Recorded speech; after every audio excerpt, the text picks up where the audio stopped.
സ്തോത്രം. ദൈവത്തിന് മഹത്വമുണ്ടാകട്ടെ.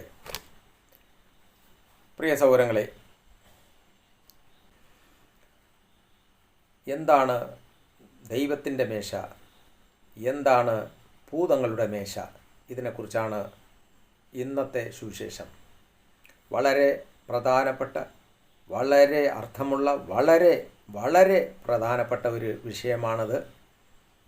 കേൾപ്പാൻ താല്പര്യമുള്ളവർ, അതിനെ കേട്ട് മനസ്സിലാക്കി ഭൂമിയിൽ ദൈവത്തോട് ചേർന്ന് ജീവിക്കുവാൻ ആഗ്രഹമുള്ളവർ ഈ സുവിശേഷം സ്കിപ്പ് ചെയ്യാതെ അവസാനം വരെ കേൾക്കുക. ആ വിഷയത്തിലേക്ക് പോകുന്നതിന് മുമ്പായി നമുക്ക് ഒരു സെക്കൻഡ് പ്രാർത്ഥിക്കാം. സ്തോത്രം. ആത്മാർത്ഥമായി എല്ലാവരും പ്രാർത്ഥിക്കുക. സ്തോത്രം, സ്തോത്രം കർത്താവേ, സ്തോത്രം. ആകാശത്തെയും ഭൂമിയെയും സമുദ്രത്തെയും അവയിലുള്ള സകലത്തെയും നിർമ്മിച്ച സ്വർഗീയ പിതാവേ, ഈ നല്ല സമയത്ത് ഓർത്തു സ്തോത്രം ചെയ്യുന്ന പിതാവേ, അങ്ങയുടെ വചനം ധ്യാനിക്കുവാൻ പോകുന്നു. പിതാവേ, എന്താണ് ദൈവത്തിൻ്റെ മേശ, എന്താണ് ഭൂതങ്ങളുടെ മേശ? ഇതിനെക്കുറിച്ചുള്ള വ്യക്തമായ അറിവ് ഞങ്ങൾക്ക് നൽകണമേ. പരിശുദ്ധാത്മാവ് സഹായിക്കണമേ. ഇതിൽ കൂടെ അനേകർക്ക് വിടുതലുണ്ടാകട്ടെ. അനേകർ അന്ധകാരത്തിൽ നിന്ന് പ്രകാശത്തിലേക്ക് വരുവാനിടയാകട്ടെ. കർത്താവായ യേശു ക്രിസ്തുവിൻ്റെ സത്യസുവിശേഷം വിശ്വസിച്ചുകൊണ്ട് എല്ലാവരും സ്വർഗരാജ്യത്തിൻ്റെ അവകാശികളായി തീരുവാനിടയാകട്ടെ. കർത്താവെ, അങ്ങയുടെ കരങ്ങളിൽ ഏൽപ്പിക്കുന്നു. ഈ തിരുവചനങ്ങൾ കേൾക്കുന്ന സകല മനുഷ്യരെയും അനുഗ്രഹിക്കണമേ. ചെറിയവരെയും വലിയവരെയും അനുഗ്രഹിക്കണമേ. കർത്താവിൻ്റെ കരങ്ങളിൽ ഏൽപ്പിക്കുന്നു. ഒരു അന്യശക്തികളും ഇതിൻ്റെ ഉള്ളിൽ ജയമെടുക്കരുത്. പരിശുദ്ധനായ ദൈവത്തിൻ്റെ കരങ്ങളിൽ ഏൽപ്പിക്കുന്നു. പിതാവ് തന്നെ കാത്തുകൊള്ളണം. മഹത്വവും മാനവും പൂഴ്ചയും സ്തോത്രമെല്ലാം അങ്ങേക്കുള്ളതാണ്. യേശു ക്രിസ്തുവിൻ്റെ നാമത്തിൽ പ്രാർത്ഥിക്കുന്നു. കേൾക്കണമേ എൻ്റെ സ്വർഗീയ പിതാവേ. ആമേൻ. സ്തോത്രം. പ്രിയമുള്ള സഹോദരങ്ങളെ, കഴിഞ്ഞ സുവിശേഷത്തിൽ ഞാൻ ഒരു കാര്യം നിങ്ങളോട് പറഞ്ഞിരുന്നു. ഭൂതങ്ങളുടെ മേശയെക്കുറിച്ച് ഞാൻ നിങ്ങളടുത്ത് പങ്കുവയ്ക്കുന്നതായിരിക്കുമെന്ന്. എന്നാൽ അതിനെ ഒരു വ്യക്തി ആവശ്യപ്പെട്ടിട്ടുണ്ട്. എന്താണ് ഭൂതങ്ങളുടെ മേശ? അതിനെക്കുറിച്ച് അറിയാൻ താല്പര്യമുള്ള ഒരു വ്യക്തി ആവശ്യപ്പെട്ടതിനനുസരിച്ച് ഇന്ന് വീണ്ടും നിങ്ങളുടെ അടുക്കലേക്ക് ഈ സുവിശേഷ ഭാഗവുമായി കടന്നു വരുവാൻ ദൈവം സഹായിച്ചു. അതിന് ദൈവത്തിന് സ്തോത്രം. പരിശുദ്ധാത്മാവ് നിങ്ങളിലേക്ക് കടന്നു വരുവാൻ ഈ സുവിശേഷം കാരണമാകട്ടെ എന്ന് ഞാൻ പ്രാർത്ഥിക്കുന്നു. സ്തോത്രം. ആദ്യമായി അതിന് മുഖവരിയായി ഒരു തിരുവചന ഭാഗം നമുക്ക് വായിക്കാം. അപ്പോസ്തലനായ പൗലോസ് കൊരിന്ത്യർക്ക് എഴുതിയ ലേഖനം, അതിൽ 10-ാമത്തെ അധ്യായം, അതിൽ 20-ാമത്തെ വാക്യം ഞാൻ വായിക്കുന്നു. നിങ്ങളും വായിക്കുക. ജാതികൾ ബലി കഴിക്കുന്നത് ദൈവത്തിനല്ല, ഭൂതങ്ങൾക്ക് കഴിക്കുന്നു എന്നത്രേ. എന്നാൽ നിങ്ങൾ ഭൂതങ്ങളുടെ കൂട്ടാളികൾ ആകുവാൻ എനിക്ക് മനസ്സില്ല. നിങ്ങൾക്ക് കർത്താവിൻ്റെ പാനപാത്രവും ഭൂതങ്ങളുടെ പാനപാത്രവും കുടിപ്പാൻ പാടില്ല. നിങ്ങൾക്ക് കർത്താവിൻ്റെ മേശയിലും ഭൂതങ്ങളുടെ മേശയിലും അംശികളാകുവാൻ പാടില്ല. സ്തോത്രം. പ്രിയ സഹോദരങ്ങളെ, ഇത് ഏറ്റവും പ്രധാനപ്പെട്ട ഒരു വിഷയമാണ്. എല്ലാവരും അറിഞ്ഞിരിക്കേണ്ട കാര്യവുമാണ്. ആദ്യമായി ഞാൻ നിങ്ങൾക്ക് ഒരു കാര്യം പറഞ്ഞു തരുവാൻ ആഗ്രഹിക്കുന്നു. അതെന്തെന്നാൽ,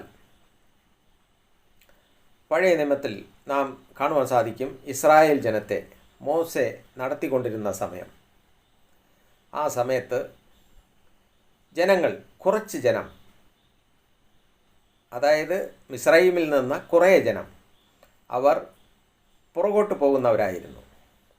എന്തുകൊണ്ടെന്നാൽ മിസ്രയീമിലായിരുന്നപ്പോൾ അവർ അവിടുത്തെ വിഗ്രഹാരാധനയും അവിടുത്തെ ആഭിചാരവും അവിടുത്തെ എല്ലാ കാര്യങ്ങളും പഠിച്ച് അതേപോലെ ജീവിക്കാൻ താല്പര്യപ്പെട്ടു കിടന്ന ഒരു കൂട്ടം ജനം. എന്നാൽ ദൈവം സകലരെയും വിളിച്ചു വേർതിരിച്ച് കാനാൻ ദേശത്തിലേക്ക് കൊണ്ടുപോകുവാൻ മോശെ മുഖാന്തരം നടത്തിക്കൊണ്ടിരിക്കുന്ന സമയത്ത് ഇവർ പിന്തിരിഞ്ഞുകൊണ്ടേയിരുന്നു. ദൈവത്തിൻ്റെ അടുക്കിൽ നിന്ന് ദൈവം നിയമിച്ച മോശയെ ഇവർ നിരസിച്ചുകൊണ്ട് അവരുടെ അടുക്കൽ നിന്നെല്ലാം ഇവർ പിന്തിരിഞ്ഞ് പൊയ്ക്കൊണ്ടിരുന്നു. അപ്പോൾ ഇവർ ഒരുപാട് ശിക്ഷകൾ അനുഭവിക്കേണ്ടി വന്നു. കുറേ മഹാമാരിക്ക് ഇവർ അടിമപ്പെട്ടു പോയി, മരിച്ചുപോയി. ഇങ്ങനെയൊക്കെ അവിടെ കാണുവാൻ സാധിക്കും. നാം മനസ്സിലാക്കേണ്ടത് അവിടെ കർത്താവ് ഇവരുടെ അടുത്ത് എപ്പോഴും വിലക്കുന്ന ഒരു കാര്യം എന്തെന്നാൽ, നിങ്ങൾ മിസ്രയീമിൽ പഠിച്ച ആ ആചാരങ്ങളെ നിങ്ങൾ കൊണ്ടുപോകരുത്, കൊണ്ടു നടക്കരുത്. എന്തുകൊണ്ടെന്നാൽ അത് നിങ്ങളെ നാശത്തിലേക്ക് കൊണ്ടുപോകും. നിങ്ങൾ ചെയ്യുന്നത് തെറ്റാണ്. എന്തുകൊണ്ടെന്നാൽ അവർ അന്ന് വിഗ്രഹങ്ങളെ ആരാധിച്ചു കൊണ്ടിരുന്നു. വിഗ്രഹങ്ങളെ ആരാധിക്കുമ്പോൾ ആ വിഗ്രഹത്തിൽ കൂടെ ഏതൊരു വിഗ്രഹമായിരുന്നാലും ശരി, അത് ഈ ലോകത്തിൽ ജീവിച്ച അപ്പോസ്തലന്മാരായിക്കോട്ടെ, ഈ മറിയ ആയിക്കോട്ടെ, ഈ കർത്താവായ യേശു ക്രിസ്തു ആയിക്കോട്ടെ, ഈ ലോകത്തിൽ ജീവിച്ചിരുന്ന ഏതൊരു വ്യക്തിയുടെ വിഗ്രഹത്തെ വാർത്തുണ്ടാക്കി വച്ച് അതിൻ്റെ മുമ്പിൽ മുട്ടുമടക്കി അതിനെ ആരാധിക്കുമോ, അതിൽ കൂടെ വരുന്നത് ദൈവത്തിൻ്റെ ആത്മാവല്ല. നാം മനസ്സിലാക്കണം, ഈ ലോകത്തിൽ ജീവിച്ചു പോയ ഒരു വ്യക്തി മരിച്ചു പോയാൽ ഈ ലോകത്തിൽ നിന്ന് അവർ പൊക്കഴിഞ്ഞാൽ അവരുടെ ആത്മാവ് ഈ ഭൂമിയിൽ ഇല്ല. അത് നാം ആദ്യം മനസ്സിലാക്കേണ്ട ഒരു കാര്യമാണ്. അവരുടെ ആത്മാവ് ഈ ഭൂമിയിൽ ഇല്ല. ഇത് നിങ്ങൾ മനസ്സിലാക്കണമെങ്കിൽ സഭാപ്രസംഗി അതിൻ്റെ 12-7 വാക്യം അതെടുത്ത് വായിച്ചു നോക്കുക. ആത്മാവ് തന്ന ഉടയവൻ്റെ അടുക്കിലേക്ക് പോകും എന്നാണ് അവിടെ രേഖപ്പെടുത്തിയിരിക്കുന്നത്. അതുപോലെ സങ്കീർത്തനം 115 എഴുതിയിരിക്കുന്നു, മരിച്ചവരും മൗനതയിലായവരും ആരും ദൈവത്തെ സ്തുതിക്കുന്നില്ല. അപ്പോൾ ഈ ലോകത്തിൽ ജീവിച്ച ഏതൊരു വ്യക്തി, അത് ആദ്യം മുതലേ ഇന്ന് വരെയും ജീവിച്ചിട്ടുള്ള ഒരു വ്യക്തിയുടെ ആത്മാവും ഈ ഭൂമിയിൽ ഇല്ല. മരിച്ചിട്ടുണ്ടെങ്കിൽ ഈ ഭൂമിയിൽ നിന്ന് അവർ മാറ്റപ്പെട്ടിട്ടുണ്ടെങ്കിൽ അവരുടെ ആത്മാവ് പൊക്കഴിഞ്ഞു ദൈവത്തിൻ്റെ അടുക്കിലേക്ക്. നാം അത് ആദ്യം മനസ്സിലാക്കണം. മനുഷ്യൻ്റെ ആത്മാവ് അവൻ മരിച്ചു കഴിഞ്ഞാൽ ഈ ഭൂമിയിൽ ആ ആത്മാവ് ദൈവത്തിൻ്റെ സന്നിധിയിൽ പൊക്കഴിയും. അതിൽ നല്ലത്, അതായത് ദൈവത്തിൻ്റെ അരുളപ്പാടിന് അനുസരിച്ച് നീതി പ്രവർത്തിച്ച് വിശുദ്ധിയോടെ ജീവിച്ച ഏതൊരു വ്യക്തിയും ആ വ്യക്തിയെ വേദപുസ്തകം, അതായത് യോഹന്നാൻ സുവിശേഷം 10-ാമത്തെ അധ്യായത്തിൽ കർത്താവായ യേശു ക്രിസ്തു തന്നെ അതിനെ രേഖപ്പെടുത്തിയിരിക്കുന്നു, നിങ്ങൾ ദേവന്മാർ ആകുന്നു എന്ന്. അതായത് ദൈവത്തിൻ്റെ അരുളപ്പാട് ലഭിച്ചിട്ടുള്ള ഓരോ വ്യക്തികളെയും കർത്താവ് തന്നെ പറഞ്ഞിരിക്കുന്ന ഒരു കാര്യമാണ് ദേവന്മാർ. ദേവന്മാർ എന്ന് പറയുമ്പോൾ അത് പുരുഷന്മാരാണെങ്കിൽ അവർ ദേവന്മാർ, സ്ത്രീകളാണെങ്കിൽ അവരെ ദേവികളെന്നാണ് അതിൻ്റെ അർത്ഥം. അതിനെ നാം മനസ്സിലാക്കേണ്ടത്. അത് നിങ്ങൾക്ക് കാണുവാൻ സാധിക്കും. യോഹന്നാൻ സുവിശേഷം 10-ാമത്തെ അധ്യായം അതിൽ 34-ാമത്തെ വാക്യം നിങ്ങളെടുത്ത് വായിക്കുക. ഇവിടെ വ്യക്തമായി അതിൽ എഴുതിയിരിക്കുന്നു, യേശു അവരോട്, നിങ്ങൾ ദേവന്മാരാകുന്നുവെന്ന് ഞാൻ പറഞ്ഞു എന്ന് നിങ്ങളുടെ ന്യായപ്രമാണത്തിൽ എഴുതിയിരിക്കുന്നില്ലയോ? ദൈവത്തിൻ്റെ അരുളപ്പാട് ഉണ്ടായിട്ടുള്ളവരെ ദേവന്മാർ എന്ന് പറഞ്ഞുവെങ്കിൽ തിരുവെഴുത്തിന് നീക്കം വന്നുകൂടായല്ലോ. അപ്പോൾ കർത്താവായ യേശു ക്രിസ്തു പറയുകയാണ്, കർത്താവിൻ്റെ സന്നിധിയിൽ വിശുദ്ധിയോടെ ജീവിക്കുന്ന വ്യക്തികളെയാണ് ഇവിടെ പറയുന്നത്. ദൈവത്തിൻ്റെ അരുളപ്പാട് ഉണ്ടായിട്ടുള്ളവർ, അവരാണ് പ്രവാചകന്മാർ, അപ്പോസ്തലന്മാർ, ഈ ഭൂമിയിൽ ജീവിച്ചു പോയ സകല വിശുദ്ധന്മാരും ദൈവത്തിൻ്റെ അരുളപ്പാട് ലഭിച്ചിട്ടുള്ളവരാണ്. അവരാണ് ഈ ഭൂമിയിൽ ദേവന്മാരെന്ന് പറയുന്നത്. പുരുഷന്മാർക്ക് ദേവന്മാരെന്നും സ്ത്രീകൾക്ക് ദേവിമാരെന്നുമാണ് അതിനെ പറയുന്നത്. അപ്പോൾ ഇത് ഈ ഭൂമിയിൽ ജീവിച്ചവരാണ്. അപ്പോൾ ഇവർ ഈ ഭൂമിയിൽ നിന്ന് മരിച്ചു പോയാൽ, ഈ ഭൂമിയിൽ നിന്ന് അവർ നിദ്ര പ്രാപിച്ചാൽ അവരുടെ ആത്മാവ് ഈ ഭൂമിയിൽ ഇല്ല. നാം അതാണ് ആദ്യം മനസ്സിലാക്കേണ്ടത്. അവരുടെ ആത്മാവ് ഈ ഭൂമിയിൽ ഇല്ല. അവരുടെ ആത്മാവ് ദൈവസന്നിധിയിൽ പൊക്കഴിഞ്ഞു. എന്നാൽ ഈ ഭൂമിയിൽ മറ്റുള്ളവർ ദൈവത്തിൻ്റെ അരുളപ്പാട് ലഭിക്കാതെ തോന്നിയവാസം ജീവിച്ച് പാവത്തിൽ മരിച്ച് ഈ ഭൂമിയിൽ നിന്ന് മാറ്റപ്പെടുമ്പോൾ അവരുടെ ആത്മാവ് പോകുന്നതാണ് തടവിലേക്ക്. അത് താഴെപ്പാതാളം എന്ന് പറയുന്ന തടവിലേക്ക് പോകും. അതാണ് ലൂക്കോസ് സുവിശേഷത്തിൽ കർത്താവായ യേശു ക്രിസ്തു ഒരു ധനവാനെക്കുറിച്ചും ദരിദ്രനെക്കുറിച്ചും ദരിദ്രൻ മരിച്ചപ്പോൾ ആബ്രഹാം പിതാവിൻ്റെ മടിയിലേക്കും, ധനവാൻ മരിച്ചപ്പോൾ, അവൻ പാപം ചെയ്ത് ജീവിച്ചവൻ മരിച്ചപ്പോൾ പാതാളത്തിലേക്കും പോയി. അത് തന്നെയാണ് സത്യം. അവൻ തടവിലേക്ക് പോകും. ഈ ലോകത്തിൽ പാപത്തിൽ ജീവിക്കുന്ന ഒരു വ്യക്തി, വിഗ്രഹാരാധനയ്ക്കും ആഭിചാരത്തിനും മറ്റുള്ള മ്ലേച്ഛതയ്ക്കും അടിമപ്പെട്ട് ജീവിക്കുന്ന ഒരു വ്യക്തി മരിച്ചു പോയാൽ ആ വ്യക്തി പോകുന്നത് പാതാളത്തിലേക്കാണ്.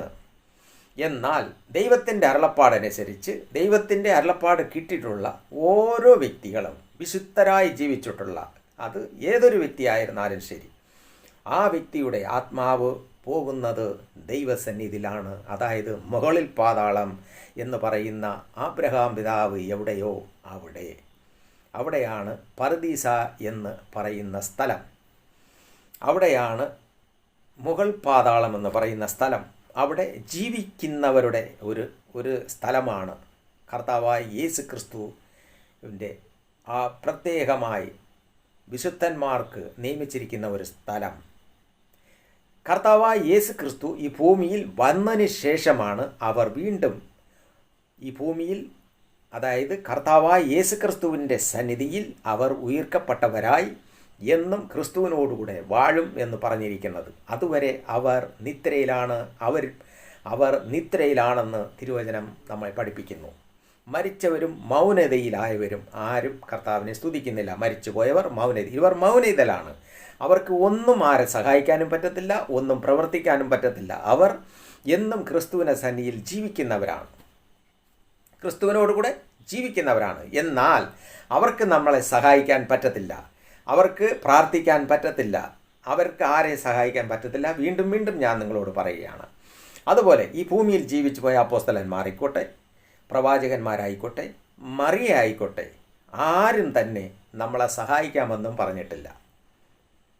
കർത്താവായ യേശു ക്രിസ്തു മാത്രമേ പറഞ്ഞുള്ളൂ, ലോക അവസാനത്തോളം ഓരോ നാളും ഞാൻ നിങ്ങളോടുകൂടെ ഉണ്ട്. മറ്റാരും ഈ ഭൂമിയിൽ പറഞ്ഞിട്ടില്ല ഞാൻ നിങ്ങളെ സഹായിക്കാമെന്നോ നിങ്ങൾക്ക് വേണ്ടി പ്രാർത്ഥിക്കാമെന്നോ ഒരു കാര്യവും പറഞ്ഞിട്ടില്ല. അതെല്ലാം തെറ്റായ വിശ്വാസമാണ്, തെറ്റായ വഴിയുമാണ്. ക്രിസ്തുവിനോടുകൂടെ നമ്മൾ പ്രാർത്ഥിക്കുമ്പോൾ ക്രിസ്തു തന്നെയാണ് സർവ്വതും, ക്രിസ്തു തന്നെയാണ് മധ്യസ്ഥൻ, ക്രിസ്തു തന്നെയാണ് സകലതും. കർത്താവ് തന്നെയാണ് പറഞ്ഞത്, ഞാൻ ലോകാവസാനത്തോളം ഓരോ നാളും ഞാൻ നിങ്ങളോടുകൂടെ ഉണ്ടെന്ന് വ്യക്തമായി കർത്താവ് പറഞ്ഞത്. അല്ലാതെ ഈ ഭൂമിയിൽ ജീവിച്ചു പോയ ഒരു വ്യക്തിയും പറഞ്ഞിട്ടില്ല. സ്തോത്രം. അപ്പോൾ ദേവന്മാർ എന്ന് പറയുന്നത് ക്രിസ്തുവിൻ്റെ അരുളപ്പാട് ലഭിച്ച്, അതായത് ലോകത്തിൽ ദൈവത്തിൻ്റെ അരുളപ്പാട് ലഭിച്ച് ജീവിച്ചവരെയാണ് ദേവന്മാർ. ദേവിമാരെന്ന് പറയുന്നത് സ്ത്രീകളെ, അതിൽപ്പെടുന്നതാണ് മറിയ. അത് ഒരു ദേവി എന്ന് പറയുന്ന ഒരാളാണ്. എന്ന് വെച്ചാൽ ദൈവത്തിൻ്റെ അരുളപ്പാട് ലഭിച്ചിട്ടുള്ള ഒരു സ്ത്രീയാണ്. അതുപോലെ തന്നെ ഒരുപാട് പേർ സ്ത്രീകളിലുണ്ട് ദേവിമാർ എന്ന് പറഞ്ഞുകൊണ്ട്. ഇതയാണ് ന്യായപ്രമാണത്തിൽ നമുക്ക് കാണുവാൻ സാധിക്കും. ദേവൻ എന്ന് പറഞ്ഞുകൊണ്ട് ഇസ്രായേൽ ജനം ആരാധിച്ചത്, മറ്റുള്ള ജനങ്ങളും ആരാധിക്കുന്നത് ദേവൻ എന്ന് പറഞ്ഞുകൊണ്ട്. ഇനി ഞാൻ നിങ്ങൾക്കിത് പറഞ്ഞു തരുവാൻ പോകുന്ന കാര്യം, അന്ന് ഇതേ വ്യക്തികളെയാണ് അവർ പൂജിച്ചത്.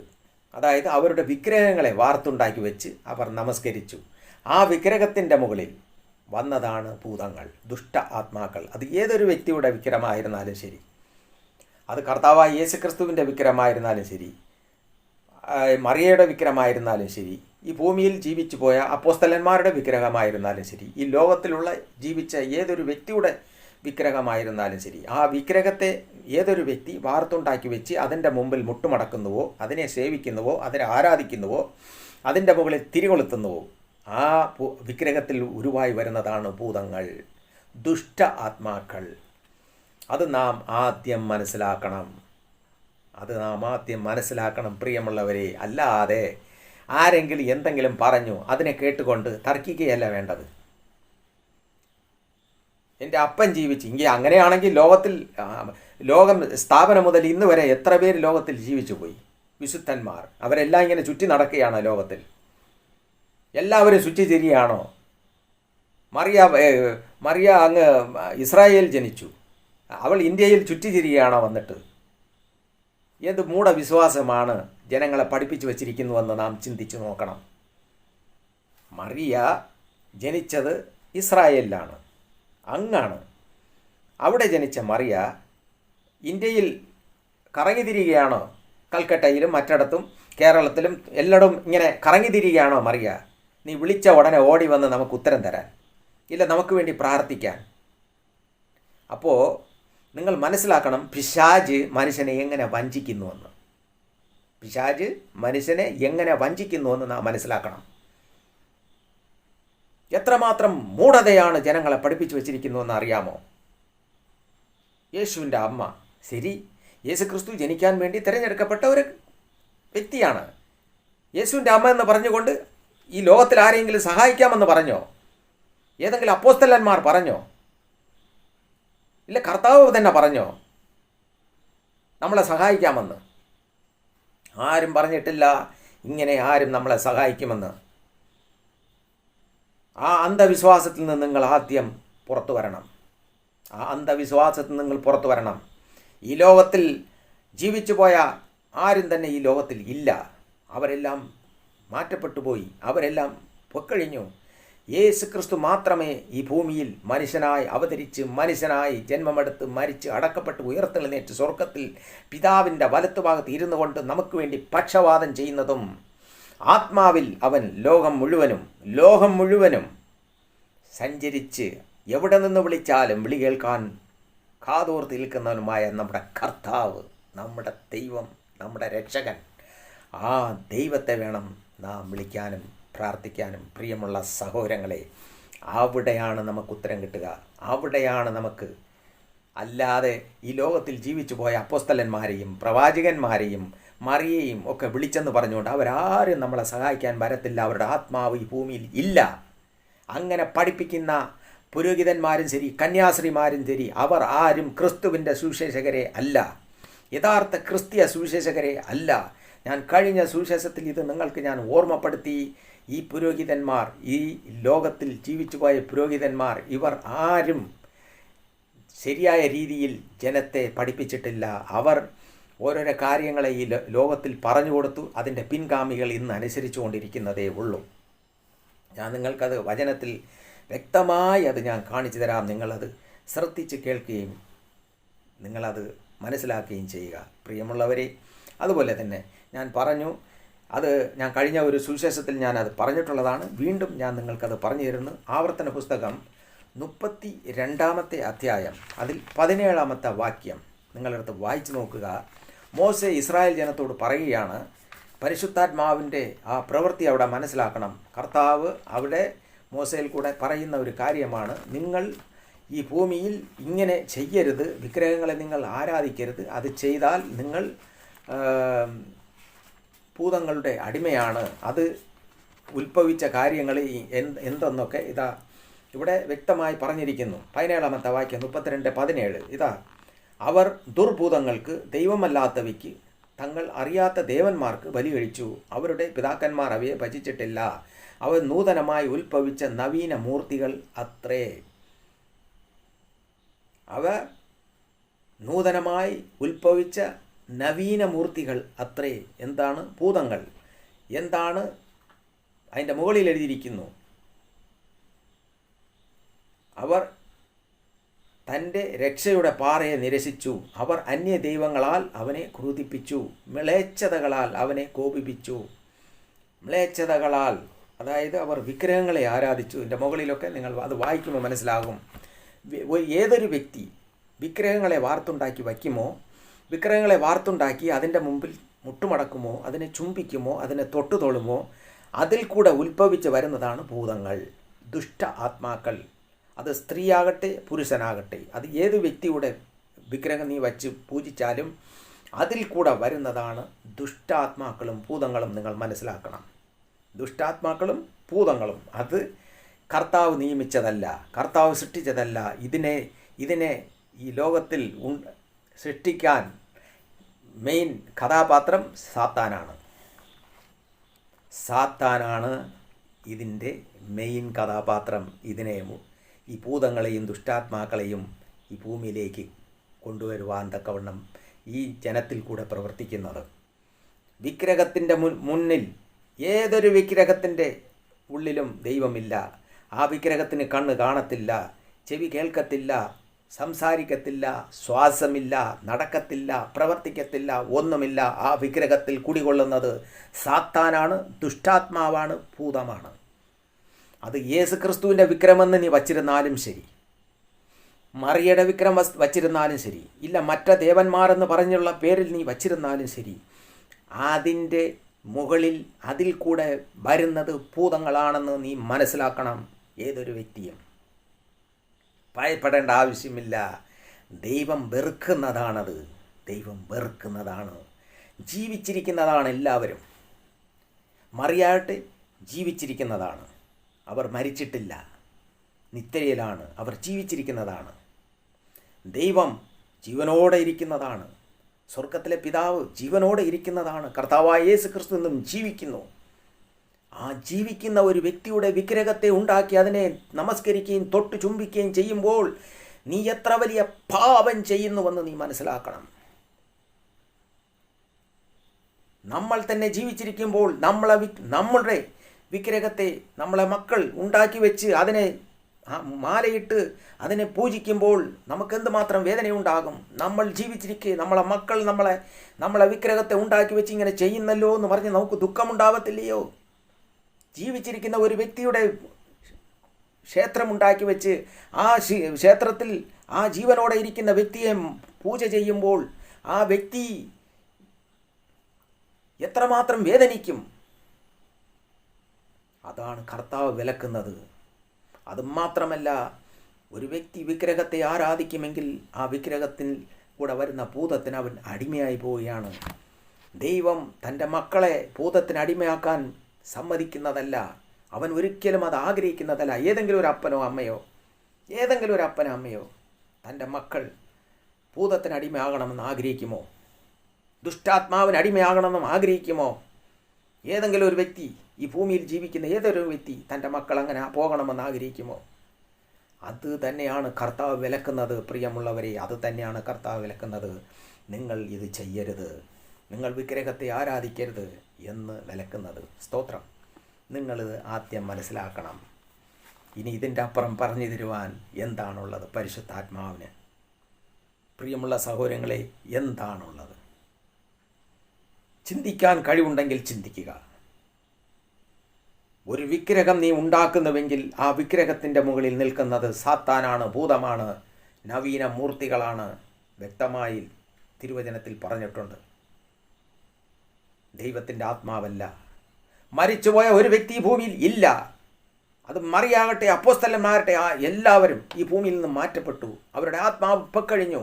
സഭാപ്രസംഗി 12:7 ആത്മാവ് അത് നൽകിയ ഉടയവൻ്റെ അടുക്കിലേക്ക് ഇപ്പക്കഴിഞ്ഞു. അടുത്ത് ഏതെങ്കിലും ഒരു വ്യക്തി, ഈ മരിച്ചുപോയ ഏതെങ്കിലും ഒരു വ്യക്തി, അവരുടെ പേര് നീ വിളിച്ച് ഈ വിഗ്രഹത്തിൻ്റെ മുന്നിൽ നിന്നുകൊണ്ട് നീ പ്രാർത്ഥിക്കുമോ? ഇല്ല, എവിടെയെങ്കിലും നിന്നുകൊണ്ട് പ്രാർത്ഥിക്കുമോ?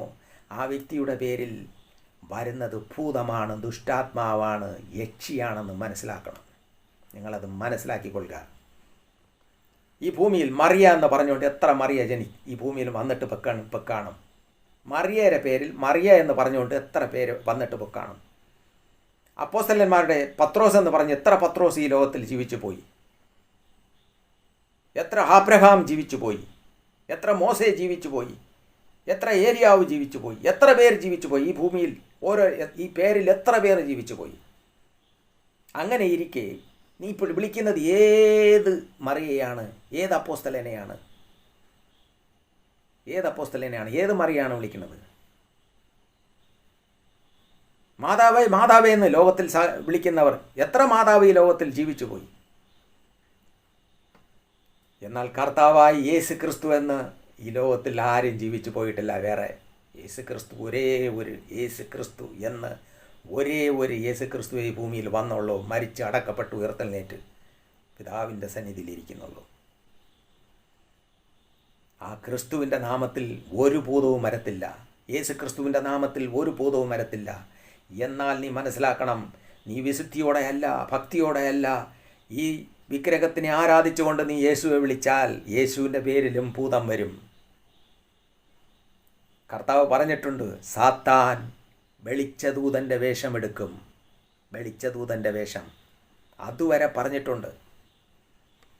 പ്രിയമുള്ളവരെ, നാം മനസ്സിലാക്കണം, ദൈവം ആത്മാവാണ്. അവനെ നമസ്കരിക്കുന്നവർ ആത്മാവിലും സത്യത്തിലും നമസ്കരിക്കണം. സ്തോത്രം. നിങ്ങൾക്കിത് മനസ്സിലാവുമെന്നും ഞാൻ ചിന്തിക്കുന്നു. ഇനി മുമ്പോട്ട് ചിന്തിക്കാം.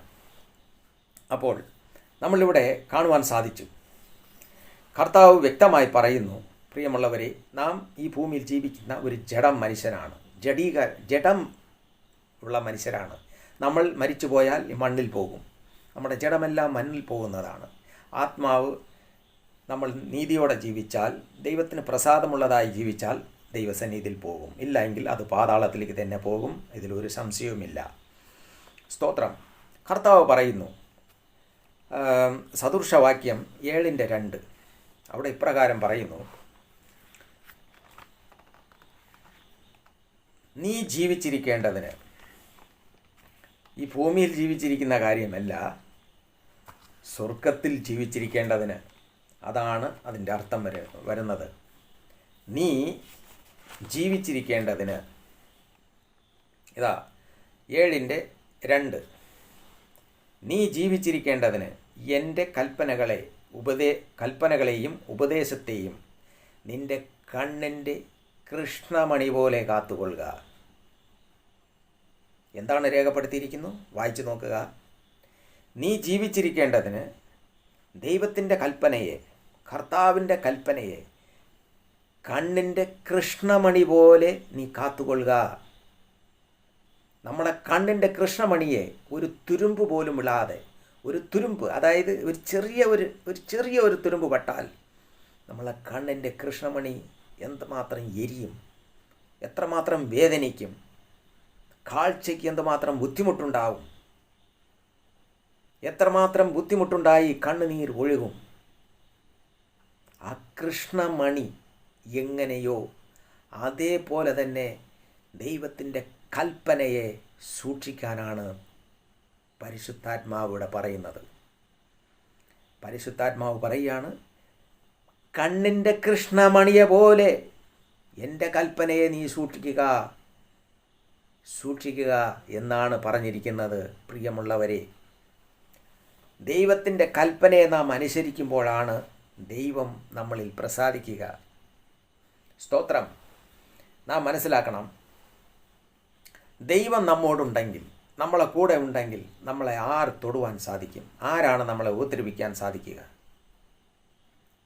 ശരി, സ്വന്തം കുഞ്ഞുങ്ങളെ, അപ്പനും അമ്മയും, നാം വളർത്തുന്ന കുഞ്ഞുങ്ങളെ ആരെങ്കിലും രോഗിയായി കിടക്കണമെന്ന് ആഗ്രഹിക്കുമോ? ഏതെങ്കിലും ഒരു വ്യക്തി ഒന്ന് ഹൃദയത്തിൽ തൊട്ട് പറ. ഈ സുവിശേഷം കേൾക്കുന്ന, ഈ പരിശുദ്ധാത്മാവിൻ്റെ സുവിശേഷം കേൾക്കുന്ന ഏതൊരു വ്യക്തി സ്വന്തം നെഞ്ചിൽ കൈവച്ച് പറ, നിന്റെ കുഞ്ഞ് രോഗിയായി കിടക്കുന്നത് കാണുവാൻ നീ ആഗ്രഹിക്കുമോ?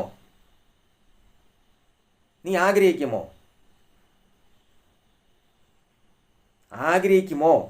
ഒന്ന് ചിന്തിച്ച് നോക്കുക. ഇല്ല എങ്കിൽ നമ്മളെക്കാൾ എത്ര വലിയവനാണ്, ഹൃദയമുള്ളവനാണ്, ദയവുള്ളവനാണ്, സ്നേഹമുള്ളവനാണ് നമ്മുടെ ദൈവം. അവൻ നമ്മളെ രോഗിയാക്കുമോ? ഞാൻ കഴിഞ്ഞ ഭാഗത്തിൽ ആ സുവിശേഷത്തിൽ പറഞ്ഞു, യെശയ്യാ പ്രവാചകൻ്റെ പുസ്തകത്തിൽ എഴുതിയിരുന്ന ഭാഗം, അവൻ്റെ അടിപ്പിണരുകളാൽ നമ്മൾ സൗഖ്യമുള്ളവരാക്കപ്പെട്ടു. അത് മാത്രമല്ല, ഇതാ ഞാൻ ആ ഭാഗം നിങ്ങൾക്ക് ഞാൻ വായിച്ചു തരാം. ആവർത്തന പുസ്തകം 32:10-11. ആവർത്തന പുസ്തകം 32:10-11 വായിച്ചു നോക്കുക. നിങ്ങൾക്ക് കുറച്ചെങ്കിലും ദൈവത്തിൻ്റെ ആ സ്നേഹത്തെ മനസ്സിലാക്കാൻ കഴിയുമെങ്കിൽ നിങ്ങൾ ഭാഗ്യമുള്ളവരാണ്. താൻ അവനെ മരുഭൂമിയിലും ഓളി കേൾക്കുന്ന ശൂന്യ പ്രദേശങ്ങളിലും കണ്ടു. അവനെ ചുറ്റി പരിപാലിച്ചു, കൺമണി പോലെ അവനെ സൂക്ഷിച്ചു. ഇസ്രായേൽ ജനത്തെ സൂക്ഷിച്ച വിധത്തെയാണ് പറയുന്നത്.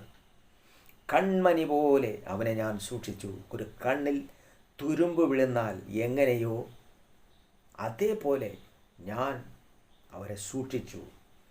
അടുത്ത്, കഴുകൻ തൻ്റെ കൂടനക്കി കുഞ്ഞുങ്ങൾക്ക് മീതെ പറക്കുന്നത് പോലെ, കഴുകൻ കൂടനക്കി കുഞ്ഞുങ്ങൾക്ക് മീതെ പറക്കും പോലെ ഞാൻ ചിറക് വിരിച്ച് അവനെ എടുത്ത് തൻ്റെ ചിറകിന്മേൽ അവനെ വഹിച്ചു. യഹോവ തനിയെ അവനെ നടത്തി, അവനോടുകൂടെ അന്യദൈവം ഉണ്ടായിരുന്നില്ല. അന്ന് അവനോടുകൂടെ അന്യദൈവം ഉണ്ടായിരുന്നില്ല. സ്തോത്രം. കർത്താവ് പറയുകയാണ്, എന്ന് നീ അന്യദൈവത്തിന് അടിമയായോ, എന്ന് നീ വിഗ്രഹാരാധനയ്ക്ക് നീ അടിമയായോ, എന്ന് നീ അന്യദൈവങ്ങളുടെ മുന്നിൽ മുട്ടുമടക്കിയോ, എന്ന് നീ അന്യനാമത്തെ വിളിക്കാൻ തുടങ്ങിയോ, ദൈവത്തെ നീ പുറകെ തള്ളിയോ, അന്നാണ് നിനക്ക് ഉപദ്രവം ഉണ്ടാകാൻ തുടങ്ങിയത്. അന്നാണ് നീ ദൈവത്തിൽ നിന്ന് അകന്നു പോകുന്നത്. കർത്താവ് പറയുകയാണ്, ഞാൻ അവിടെ കഴുകന്മാർ ചിറകടിച്ച് കുഞ്ഞുങ്ങളെ എങ്ങനെ പരിപാലിക്കുമോ അതുപോലെ ഞാനിവരെ പരിപാലിച്ചു.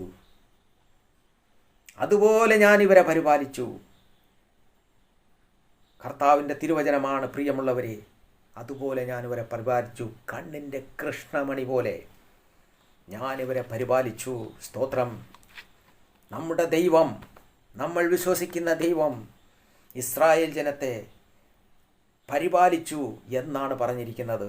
എന്നവർ പിന്തിരിഞ്ഞുവോ, എന്ന് അന്യദൈവങ്ങളെ ആരാധിക്കാൻ തുടർന്നുവോ, എന്നവർ വിഗ്രഹത്തിനെ ആരാധിക്കാൻ തങ്ങളുടെ മനസ്സിനെ മാറ്റിയോ, അന്നവർ ദൈവത്തിൽ നിന്നകന്നു. അന്നവർ ശിക്ഷയ്ക്ക് പാത്രമായി, അന്നവർ ശാപത്തിനടിമയായി, അന്നവർ ഈ ലോകത്തിൽ ശപിക്കപ്പെട്ടവരായി തീരുകയാണ്. ആ ശാപത്തിൽ നിന്നാണ് നമ്മുടെ കർത്താവായ യേശു ക്രിസ്തു വീണ്ടെടുത്തത്. കോഴി തൻ്റെ കുഞ്ഞുങ്ങളെ ചിറകിനടിയിൽ മറയ്ക്കും പോലെ നിന്നെ മറയ്ക്കുവാൻ എനിക്ക് എത്ര വട്ടം മനസ്സായിരുന്നു എന്നാണ് കർത്താവ് ചോദിക്കുന്നത്. എത്ര വട്ടം? എന്നാൽ നിങ്ങൾക്കോ മനസ്സില്ല. എന്ത്? നിങ്ങൾക്ക് വിഗ്രഹങ്ങൾ വേണം. ആ വിചാരം, അതായത് ജപമാല എന്ന് പറയുന്ന മരിച്ചവരോട് പ്രാർത്ഥിക്കുന്ന ജപമാല.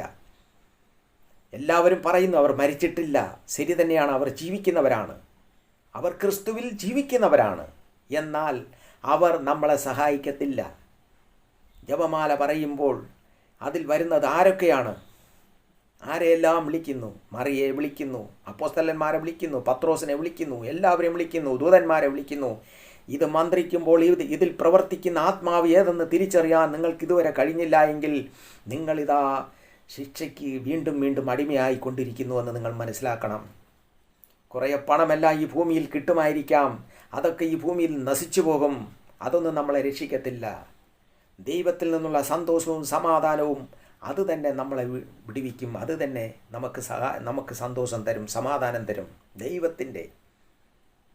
അവൻ്റെ അടിപ്പിണരുകൾ കൊണ്ട് നമുക്ക് സൗഖ്യം കിട്ടി. അവൻ രോഗത്തെ വഹിച്ചു. അതാണ് യെശയ്യാ പ്രവാചകൻ 53 പറഞ്ഞിരിക്കുന്നത്. ഞാൻ കഴിഞ്ഞ സുവിശേഷത്തിൽ പറഞ്ഞത്. പ്രിയമുള്ളവരെ, എന്തുകൊണ്ടെന്നാൽ ദൈവം വെറുക്കുന്ന ഒരു കാര്യമാണ് നീ ഈ ഭൂമിയിൽ ജീവിച്ചു പോയ മനുഷ്യരെ, അതായത് ദേവന്മാരെ വിളിക്കുന്നത്. ദൈവത്തിൻ്റെ മഹത്വം ദൈവത്തിന് മാത്രം, ദൈവത്തിന് കൊടുക്കേണ്ട മഹത്വം ദൈവത്തിന് മാത്രം. ഒരു വ്യക്തി ചോദിച്ചിരിക്കുകയാണ്, ഡയറക്റ്റാ ദൈവത്തെ പിടിക്കാമോ എന്ന്. നീ മോശയുടെ കാലത്തിൽ ജീവിക്കുകയാണല്ലോ സഹോദര. നീ കമന്റ് ബോക്സിൽ കഴിഞ്ഞ സുവിശേഷത്തിൽ എഴുതിയിരിക്കുകയാണ്. സഹോദരനോട് ഞാൻ പറയുകയാണ്, പ്രിയമുള്ള സഹോദര, നീ ഈ സുവിശേഷം കേൾക്കുമെങ്കിൽ ഞാൻ അങ്ങയോട് ചോദിക്കുകയാണ്, നീ മോശയുടെ കാലത്തിലാണോ ജീവിക്കുന്നത്? മോശയുടെ കാലത്ത് ഇസ്രായേൽ ദൈവത്തിനും ഇടയിൽ മോശ നിന്നു. ഡയറക്റ്റാ അവർക്ക് പറ്റിയില്ല. എന്നാൽ കർത്താവായ യേശു ക്രിസ്തു എല്ലാം നീക്കി വഴി തുറന്നു തന്നു, തിരശീല കീറി തന്നു. ആർക്കും പോവാം ക്രിസ്തുവിൻ്റെ സന്നിധിയിൽ, ആർക്കും ദൈവത്തെ വിളിക്കാം. മക്കളെന്നാണ് പറഞ്ഞിരിക്കുന്നത്. നിങ്ങളെല്ലാവരും ദൈവത്തിൻ്റെ മക്കളാണ്. നിങ്ങൾ തിരഞ്ഞെടുക്കപ്പെട്ട ജാതിയും രാജകീയ പുരോഹിത വർഗവുമാണ് എന്നാണ് പറഞ്ഞിരിക്കുന്നത്. അങ്ങനെ ഇരിക്കുമ്പോൾ ഈ ഭൂമിയിൽ ജീവിച്ചു പോയ ആ വ്യക്തികളോട് പ്രാർത്ഥിക്കാനാണോ കർത്താവ് നിന്നെ പഠിപ്പിച്ചത്? അതാണോ അപ്പോസ്തലന്മാർ നിന്നെ പഠിപ്പിച്ചത്? ഈ ലോകത്തിലുള്ള പേട്ട് മനുഷ്യന്മാർ, പുരോഹിതന്മാർ, ഇവർ യഥാർത്ഥത്തിൽ ദൈവത്തിൻ്റെ യഥാർത്ഥ ദൈവഭക്തി എന്തെന്ന് ഇവർക്കറിയില്ല. പരിശുദ്ധാത്മാവ് ഇവരെ വിട്ട് പൊക്കഴിഞ്ഞിരിക്കുകയാണ്. എന്നിവർ വിഗ്രഹങ്ങളെ കൊണ്ട് അവരുടെ സഭയിൽ വച്ചോ അന്ന് ദൈവത്തിൻ്റെ ആത്മാവ് ഇവരെ വിട്ട് പോയി.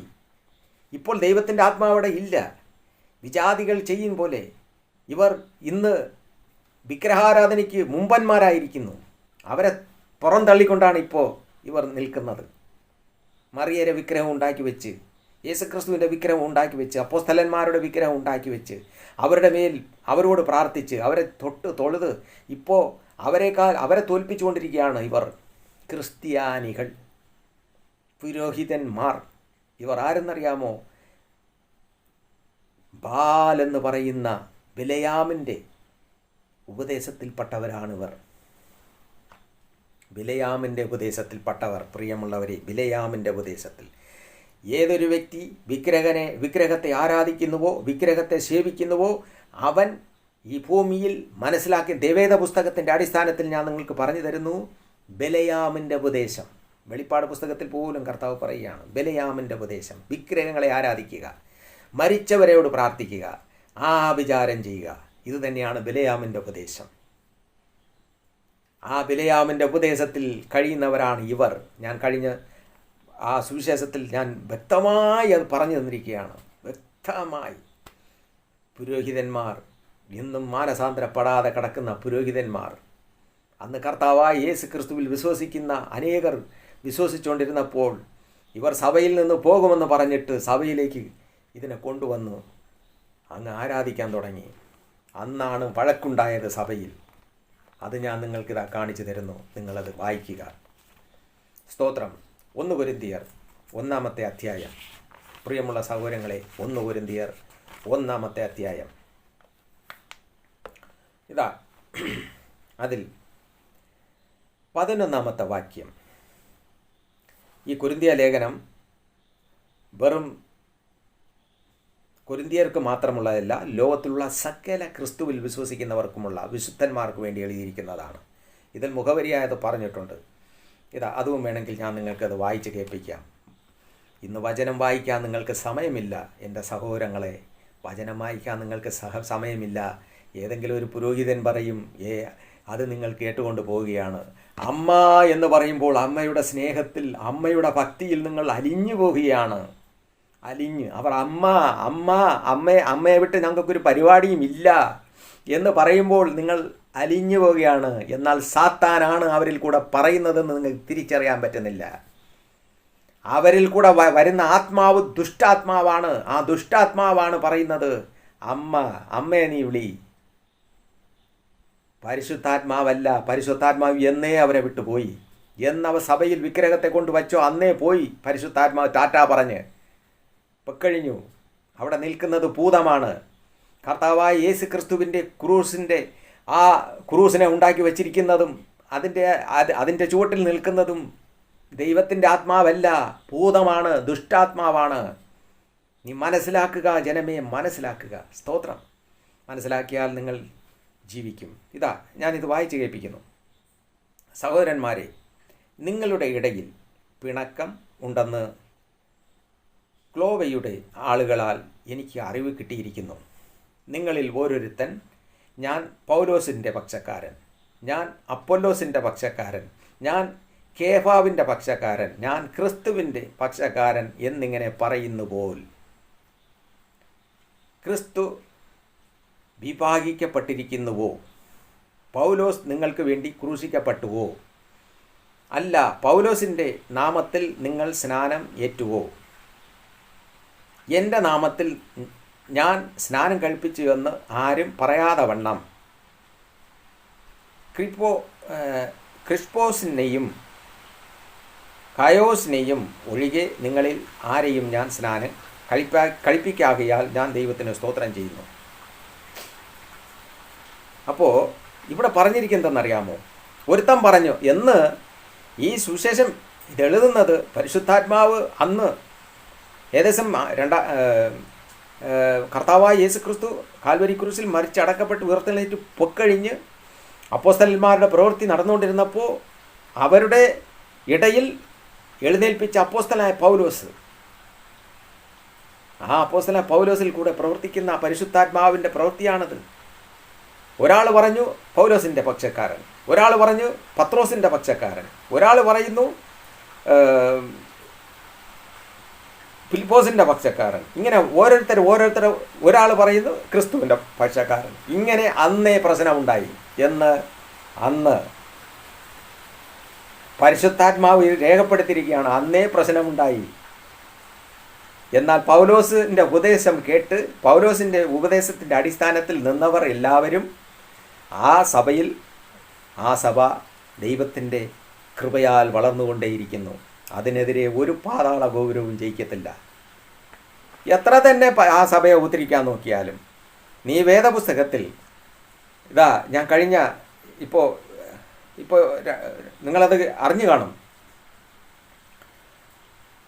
വേദപുസ്തകത്തിൽ പടക്കുണ്ടാക്കിയിരിക്കുകയാണ്, പടക്കുണ്ടാക്കിയിരിക്കുകയാണ് വേദപുസ്തകത്തിൽ.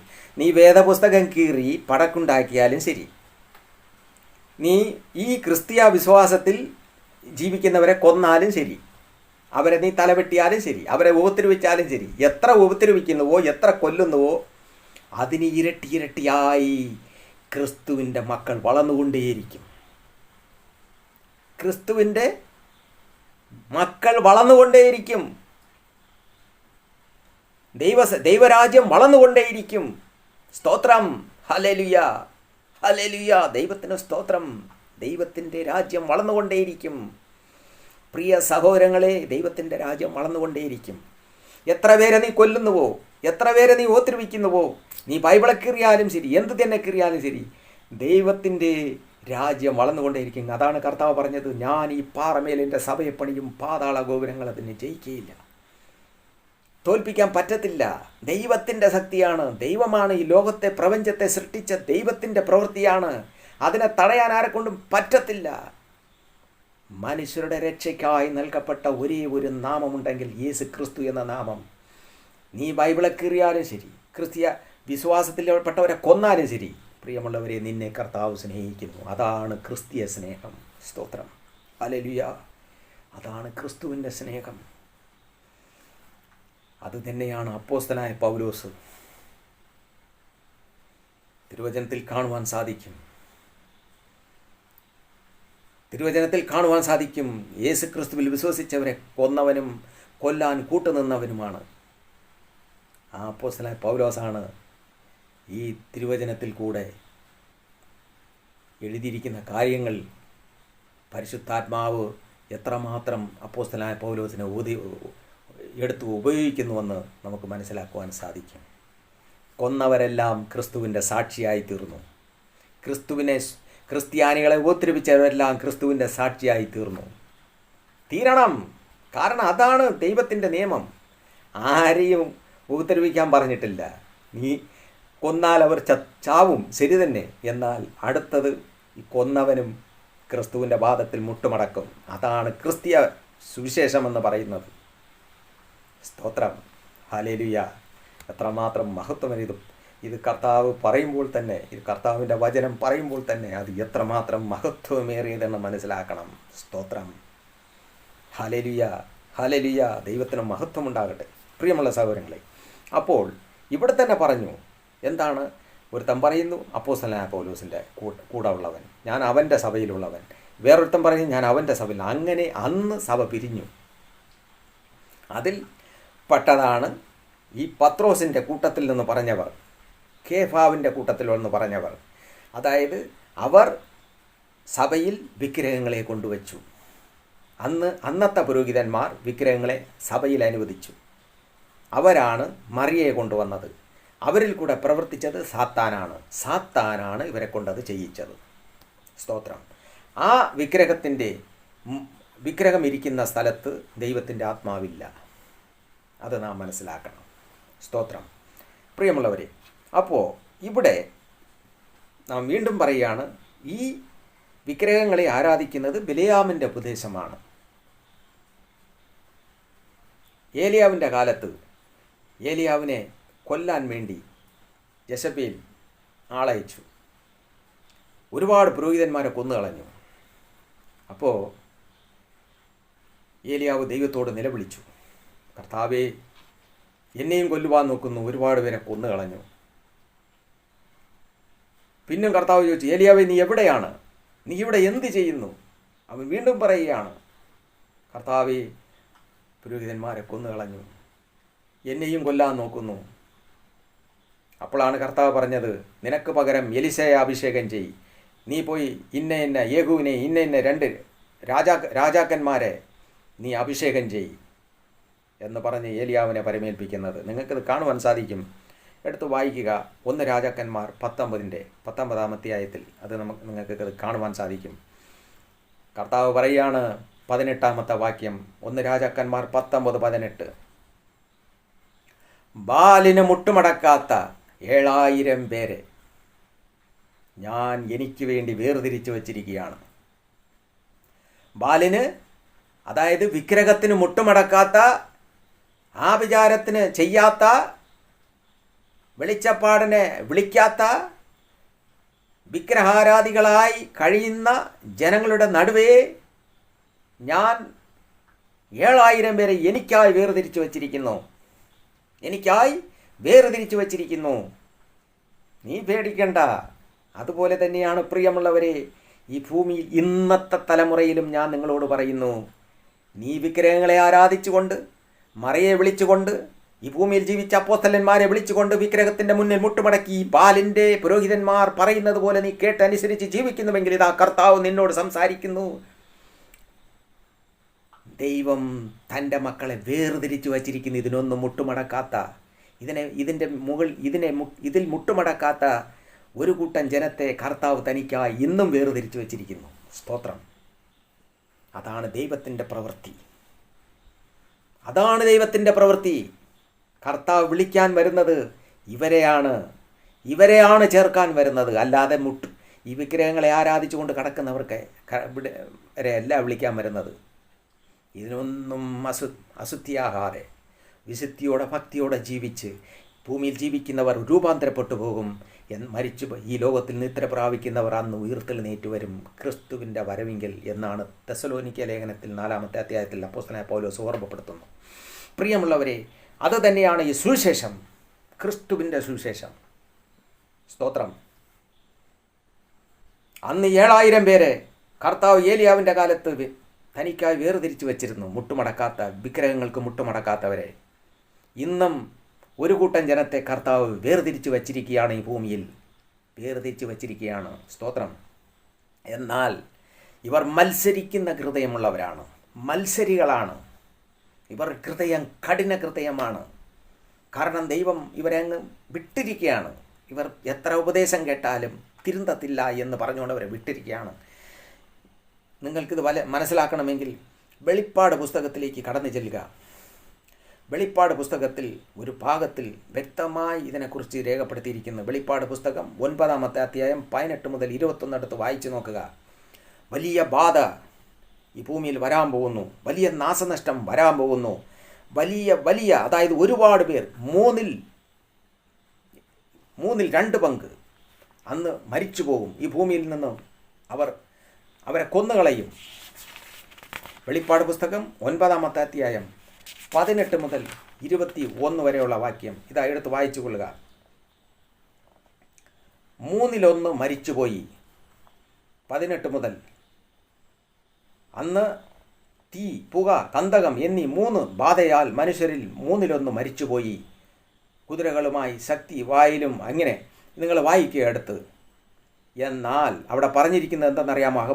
അവസാനത്ത് ഈ ബാധകളാൽ മരിച്ചു പോകാത്ത ശേഷം മനുഷ്യരോ ദുർഭൂതങ്ങളെയും കാണുവാനും കേൾപ്പാനും നടപ്പാനും വകിയാത്ത പൊന്നു, വെള്ളി, ചെമ്പ്, കല്ല്, മരം എന്ന് പറയാം. മരത്തിലുണ്ടാക്കുന്നതാണ് കുരിശ്, മരം, കല്ല്, ഇങ്ങനെയുള്ള കാര്യങ്ങളിൽ ചെയ്യുന്നത് വിഗ്രഹം. ഇവയെ കൊണ്ട് ബിംബങ്ങളെയും നമസ്കരിക്കാതെ വണ്ണം തങ്ങളുടെ കൈപ്പണി വിട്ട് മാനസാന്തരപ്പെട്ടില്ല. ഈ ഹൃദയമുള്ള, ദുഷ്ടഹൃദയമുള്ള, കഠിന ഹൃദയമുള്ള ജനം ഇത്രയും ബാധകൾ ഭൂമിയിൽ വന്നിട്ടും 1/3 പങ്ക് ചത്തുപോയിട്ടും ഇവർ പിന്തിരിഞ്ഞ് വീണ്ടും അതിൻ്റെ പുറകെ പോകുമെന്നാണ് തിരുവചനം പറഞ്ഞിരിക്കുന്നത്. മാനസാന്തരപ്പെടാത്ത ഒരു കൂട്ടം ജനം.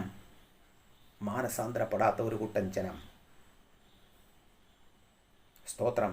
തങ്ങളുടെ കുലപാതകം, ശൂദ്രം, ദുർനടപ്പും, മോഷണം എന്നിവ വിട്ട് മാനസാന്തരപ്പെട്ടതുമില്ല. വെളിപ്പാട് പുസ്തകം 9:18 മുതൽ 21 വായിക്കുക എടുത്ത്. സമയം കിട്ടുമെങ്കിൽ. അവർക്കുള്ള ശിക്ഷയാണ് അവസാനത്തിൽ എഴുതിയിരിക്കുന്നത്. എരിയുന്ന തീപ്പൊയ്കയിലേക്ക് ഇവരൊക്കെ എറിഞ്ഞു കളയും. ദൈവം ഇത്രമാത്രം ക്ഷമിച്ച്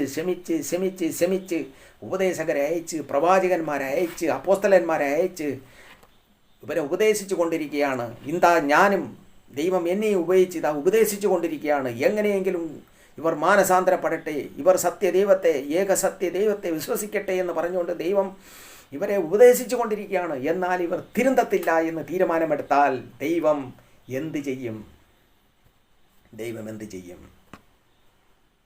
ഇവർക്ക് അമ്മ വേണം. അമ്മയെ കൂടാതെ ഞങ്ങൾക്കൊന്നും പറ്റത്തില്ല. സ്വർഗരാജ്യത്തിലേക്ക് പോകണമെങ്കിൽ കർത്താവായ യേശുക്രിസ്തു മാത്രമാണ് വഴി. യേശുക്രിസ്തു മാത്രം വഴിയും സത്യം ജീവനും അവനാണെന്ന് 14 യോഹന്നാൻ സുവിശേഷത്തിൽ വ്യക്തമായി രേഖപ്പെടുത്തിയിരിക്കുന്നു. വഴിയും സത്യം ജീവനും അവനാണ്, അവനല്ലാതെ മറ്റാരുമില്ല. സ്തോത്രം. അല്ലാതെ ഈ ലോകത്തിൽ അമ്മയെന്ന് വിളിച്ചുകൊണ്ട് നിനക്കെന്തെങ്കിലും വേണമെന്ന് പറയുമെങ്കിൽ ഇതാ അതിൻ്റെ പുറകെ വരുന്നതാണ് സംഹാരദൂതൻ. ആ ദൂതനാണ് ഇന്ന്, ദൂതൻ്റെ പിടിയിലാണ് ഇന്ന് ഒരുപാട് പേർ അടിമപ്പെട്ട് കിടക്കുന്നത്.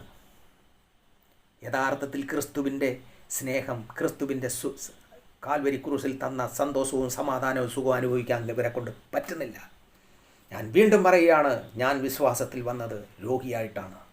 അവിസ്മാര രോഗം, ഓപ്പറേഷൻ ചെയ്യണമെന്ന് പറഞ്ഞ പൈൽസ്, പിസർ എന്ന രോഗം ഒറ്റ ദിവസത്തിൽ എൻ്റെ ദൈവം എന്നെ സൗഖ്യമാക്കി. സ്തോത്രം. എന്നെ സൗഖ്യമാക്കി. വർഷം 10, 25, 30 കഴിഞ്ഞു.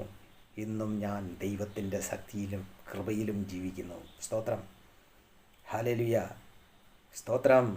പ്രിയമുള്ള സഹോദരങ്ങളെ, ഇതാ പരിശുദ്ധാത്മാവ് നിങ്ങൾക്ക് വ്യക്തമായി ഇത് പറഞ്ഞു തരികയാണ്. നിങ്ങൾക്ക് മനസ്സിലാക്കണമെങ്കിൽ മനസ്സിലാക്കി ജീവിച്ചു കൊള്ളുക. ഈ കാണുന്ന ഈ പുരോഹിതന്മാരൊന്നും ദൈവത്തിൻ്റെ സുവിശേഷകരെ അല്ല. ഞാൻ വ്യക്തമായി പറയുന്ന, വിഗ്രഹങ്ങളെ വാർത്തുണ്ടാക്കി വച്ച് എവിടെ ആരാധിക്കുന്നുവോ അവിടെ ഉള്ള ആത്മാവ് ദൈവത്തിൻ്റെ ആത്മാവല്ല, ഭൂതമാണ്, ദുഷ്ടാത്മാക്കളാണെന്ന് വീണ്ടും പറയുകയാണ് പരിശുദ്ധാത്മാവ്. മനസ്സിലാക്കാൻ പറ്റുമെങ്കിൽ മനസ്സിലാക്കിക്കൊള്ളുക. സ്തോത്രം. അങ്ങനെ അതുതന്നെയാണ് അപ്പോസ്തലനായ പൗലോസ് ഇവിടെ പറയുന്നത്. കൊരിന്ത്യ ലേഖനം 1 കൊരിന്ത്യർ 10-ാമത്തെ അധ്യായത്തിലേക്ക് വരുമ്പോൾ നമുക്കിവിടെ കാണുവാൻ സാധിക്കും. എന്താണ് പറയുന്നു? ഞാൻ പറഞ്ഞു, ഭൂതങ്ങളുടെ മേശ എന്തെന്ന് നിങ്ങൾക്ക് ഞാൻ പറഞ്ഞു തരുമെന്ന് പറഞ്ഞു. സഹോദരങ്ങളെ കേൾക്കുക. 10-ാമത്തെ അധ്യായം 14 മുതൽ. അതുകൊണ്ട് പ്രിയന്മാരെ വിഗ്രഹാരാധന വിട്ടോടുവിൻ എന്നിവിടെ പറയുന്നത് പോലെ തന്നെ മുകളിലും പറഞ്ഞിട്ടുണ്ട്. അനുസരണം കെട്ട ജനങ്ങളെക്കുറിച്ച് അവിടെ പറഞ്ഞിരിക്കുകയാണ്. ജനം തിന്നുവാനും കുടിക്കുവാനും എഴുന്നേറ്റ് വിഗ്രഹങ്ങളെ ആരാധിച്ചു. അവിടെ എത്ര പേര് മരിച്ചുപോയി എന്ന് വരെ എഴുതിയിട്ടിരുന്നു. സർപ്പങ്ങളെ അയച്ചു. ഇങ്ങനെയൊക്കെയുള്ള ഭാഗങ്ങളെ മുകളിൽ എഴുതിയിരിക്കുകയാണ്. അത് നിങ്ങൾ എടുത്ത് വായിച്ചു നോക്കുക. 23,000 പേർ വീണുപോയി എന്നാണ് അവിടെ പറഞ്ഞിരിക്കുന്നത്. സംഹാരകൻ കൊന്നുകളഞ്ഞു. ഇവിടെ താഴെ പറയുന്നു, വിഗ്രഹാരാധനയെ വിട്ടു ഓടുവിൻ. നിങ്ങൾ വിവേചികൾ എന്ന് വെച്ച് ഞാൻ പറയുന്നത് വിവേചിപ്പിൻ. നാം അനുഗ്രഹിക്കുന്ന അനുഗ്രഹപാത്രം ക്രിസ്തുവിൻ്റെ രക്തത്തിൻ്റെ കൂട്ടായ്മ അല്ലയോ? നാം നുറുക്കുന്ന അപ്പം ക്രിസ്തുവിൻ്റെ ശരീരത്തിൻ്റെ കൂട്ടായ്മ അല്ലയോ? അപ്പം ഒന്ന് ആകൊണ്ട് പലരായ നാം ഒരു ശരീരവും ആകുന്നു. നാം എല്ലാവരും ആ ഒരേ അപ്പത്തിൻ്റെ അംശികൾ ആകുന്നുവല്ലോ. ജഡപ്രകാരമുള്ള ഇസ്രായേലിനെ നോക്കുവിൻ. യാഗങ്ങൾ ഭക്ഷിക്കുന്നവർ യാഗപീഠത്തിൻ്റെ കൂട്ടാളികൾ അല്ലയോ? യാഗങ്ങൾ, അതായത് മാംസം കഴിക്കുന്നത് യാഗപീഠത്തിൻ്റെ കൂട്ടാളികൾ അല്ലയോ? അടുത്ത് ഞാൻ പറയുന്നത് എന്ത്? വിഗ്രഹം അർപ്പിതം വല്ലതും ആകുന്നു എന്നോ?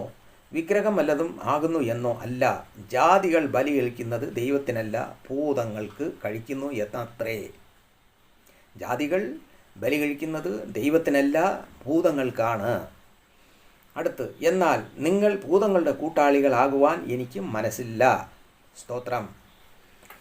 പ്രിയമുള്ളവരെ, ഞാൻ വീണ്ടും ഇതിൽ നിങ്ങൾക്ക് ഞാൻ ഓർമ്മപ്പെടുത്തുന്നു, ഈ സുവിശേഷം, ഈ കൊരിന്ത്യ ലേഖനം പരിശുദ്ധാത്മാവ് രേഖപ്പെടുത്തിയിരിക്കുന്നത് വിശുദ്ധന്മാർക്ക്, വിശ്വാസികൾക്കാണ്.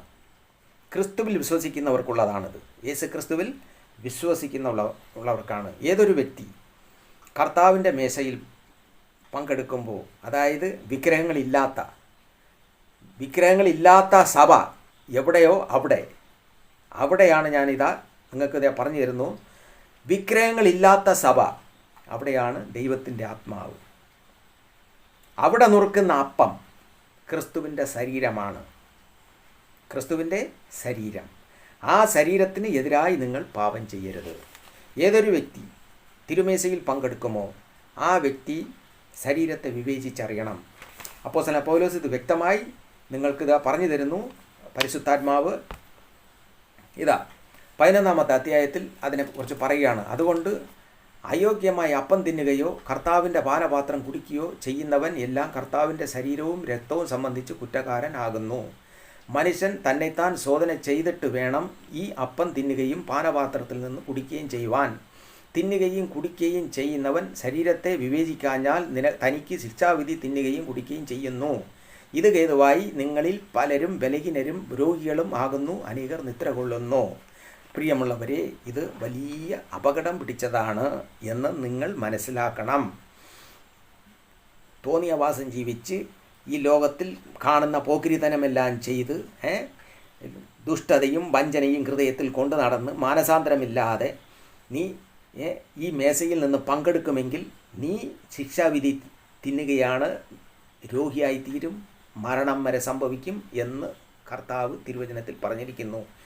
നീ ഒരു മേശയിൽ നിനക്ക് ഈ കർത്താവിൻ്റെ മേശയിൽ പങ്കെടുക്കുവാൻ സാധിക്കാതെ എന്തെങ്കിലും പാപം നിൻ്റെ മനസാക്ഷി പറയുന്നുവെങ്കിൽ അത് നീ പങ്കെടുക്കരുത്, നീ തിന്നരുത്, നിനക്കൊരു ദോഷവും സംഭവിക്കുകയില്ല. അടുത്ത പ്രാവശ്യം നീ പങ്കെടുക്കുവാൻ ദൈവത്തോട് നിരപ്പ് പ്രാപിച്ച് ദൈവത്തോട് പ്രാർത്ഥിച്ച് നീ ദൈവസന്നിധിയിൽ മുട്ടിപ്പോടെ പ്രാർത്ഥിച്ച് ദൈവത്തിൻ്റെ സന്നിധിയിൽ നിന്ന് പാപമോചനം നേടിക്കൊണ്ട് വിശുദ്ധിയോടെ എടുക്കേണ്ട ഒരു കാര്യമാണ് തിരുമേശ. എവിടെ? സഭയിൽ. വിഗ്രഹങ്ങളൊന്നുമില്ലാത്ത സഭ. അപ്പോൾ പൗലോസ് ഇവിടെ പറയുകയാണ്, പ്രിയവരെ, വിഗ്രഹാരാധനയെ വിട്ട് ഓടുവേൻ. സഭയിൽ വിഗ്രഹങ്ങൾ വല്ലതും ഉണ്ടെന്നോ? താഴോട്ട് പറയുന്നു, വിഗ്രഹങ്ങളൊന്നുമില്ല. നിങ്ങൾ ഭൂതങ്ങളുടെ അടിമയാകരുത്, നിങ്ങൾ ഭൂതങ്ങളുടെ അംശം തിന്നരുത്. അപ്പോൾ നിങ്ങൾക്ക് മനസ്സിലാകുമോ, ഏതൊരു സഭയിൽ കർത്താവിൻ്റെ വിഗ്രഹം ഉണ്ടാക്കി വെച്ചിട്ട്, മറിയയുടെ വിഗ്രഹം ഉണ്ടാക്കി വെച്ചിട്ട്, ക്രൂശിൻ്റെ വിഗ്രഹം ഉണ്ടാക്കി വെച്ച് അതിൻ്റെ മുകളിൽ പൂജ ചെയ്ത് അതിനെ ധൂപം കാട്ടി അവിടെ കൂടെ അപ്പം നുറുക്കുന്നുവെങ്കിൽ ആ അപ്പം ഭൂതത്തിൻ്റെ അപ്പമാണ്. ആ അപ്പം ഭൂതങ്ങളുടെ അപ്പമാണ്. പരിശുദ്ധാത്മാവ് അതാണ് ഇവിടെ പറഞ്ഞു തരുന്നത്. ഭൂതങ്ങളുടെ അപ്പം. അവിടെ പ്രവർത്തിക്കുന്നത് ഭൂതമാണ്. ഒരാത്മാവ് അവിടെ ഇല്ല. പേര് ദൈവത്തിൻ്റെ ആലയമെന്നാണ്. എന്നാൽ അവിടെ വിഗ്രഹങ്ങൾ ഉള്ളതുകൊണ്ട്, വിഗ്രഹങ്ങളെ സേവിക്കുന്നത് കൊണ്ട്, സഭയുടെ അകത്തും പുറത്തും വിഗ്രഹങ്ങൾ സ്ഥാപിച്ചു വച്ചിരിക്കുന്നത് കൊണ്ട് അവിടെ ദൈവത്തിൻ്റെ ആത്മാവില്ല. ഭൂതമാണ് അവിടെ കുടികൊള്ളുന്നത്. വിഗ്രഹത്തിനെ നോക്കുമ്പോൾ അവിടെ നമുക്ക് കാണുവാൻ സാധിക്കും, ഓ യേശു ക്രിസ്തുവിൻ്റെ വിഗ്രഹം, ഓ യേശു ക്രിസ്തുവിൻ്റെ വിഗ്രഹം, ഇല്ലെങ്കിൽ കാണാൻ സാധിക്കും മറിയയുടെ വിഗ്രഹം എന്ന് പറഞ്ഞുകൊണ്ട്. എന്നാൽ ആ വിഗ്രഹത്തിൽ നോക്കുമ്പോൾ ഭൂതമാണ് അവിടെ നിൽക്കുന്നത്. ഭൂതമാണ് ആ വിഗ്രഹത്തിൽ നിൽക്കുന്നത്. ഭൂതം. അതിൻ്റെ ചുവട്ടിൽ നീ ബലി എടുക്കുന്ന അപ്പം ഭൂതത്തിൻ്റെ അപ്പം, ഭൂതാരാധനയുടെ അപ്പം. അതാണ് അപ്പോസ്തലനായ പൗലോസ് ഇവിടെ പറഞ്ഞിരുന്നത്. നിങ്ങൾ ഭൂതങ്ങളുടെ മേശയിലും ദൈവത്തിൻ്റെ മേശയിലും പങ്കെടുക്കരുത്. നിങ്ങൾ ഭൂതങ്ങളുടെ അംശയാകരുത്. സ്തോത്രം. മനസ്സിലായി കാണുമെന്ന് വിശ്വസിക്കുന്നു. പ്രിയ സഹോദരങ്ങളെ, നിങ്ങൾക്കത് മനസ്സിലായി കാണുമെന്ന് വിശ്വസിക്കുന്നു. വിഗ്രഹാരാധന ഉള്ള സ്ഥലത്തിൽ വിഗ്രഹങ്ങളെ വാർത്തുണ്ടാക്കി വച്ച് നുറുക്കുന്ന അപ്പം ഭൂതത്തിൻ്റെ അപ്പമാണ്. അവിടെ പ്രവർത്തിക്കുന്നത് ഭൂതാത്മാവാണ്. വീണ്ടും പറയുന്നു, ഭൂതാത്മാവ്. അതിൽ നിന്ന് ഒഴിഞ്ഞോടിക്കൊള്ളുക.